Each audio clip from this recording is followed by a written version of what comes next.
Anticipa el Consejo Local más o menos 300 mga visita durante el DILA Maiden Session na Hulyo 12 este año.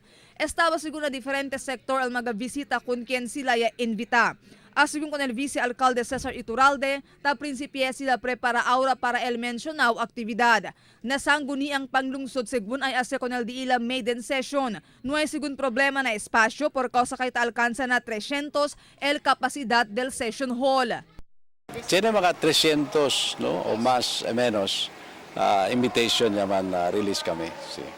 Can compose desde mga expected guests?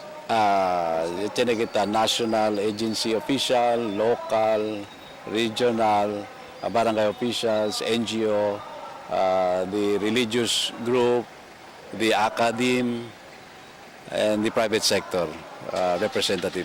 Todo ya kabagitaman invite. Ay tiene según dos parte el maiden session.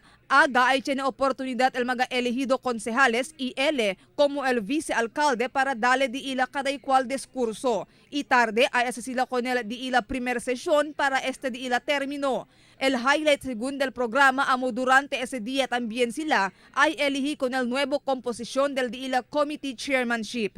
Mientras tanto ay precura según sila hace corto di ila mga diskurso a ver pa rin de este ay demora largo tiempo na programa.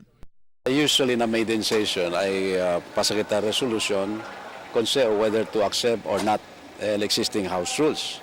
On the assumption it will be accepted, then the next thing to come is the election for the composition of the different committees. Y habla pa si Iturralde ta calcula ele que ay gasta el Consejo Local más o menos 100,000 de peso para na di ila maiden session y mayor parte de este fondo ay ginda para na comida. Marifita Mayo, Dateline Zamboanga.